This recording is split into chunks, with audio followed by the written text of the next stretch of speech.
Tieto voľby budú o tom, či trenčiansky župan bude pracovať pre obyvateľov, alebo bude hlasovať v parlamente práve proti nim. Po toľkých rokoch už nestačí len stabilne spravovať problémy, ktoré tu sú. Kraj potrebuje viac ako len správcu zotrvačnosti.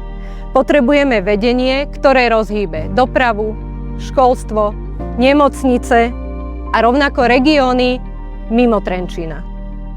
Potrebujeme nový impuls, novú energiu a niekoho, kto sa dokáže postaviť za ľudí v regióne, za ich lepší život a zároveň dokáže konať aj voči vláde. Ako županka nebudem sedieť v Bratislave.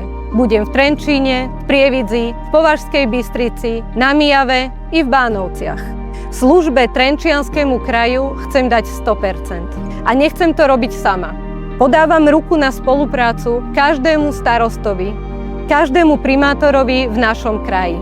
Komunálna politika ma naučila, že nie je dôležité stranické tričko, dôležitá je spolupráca.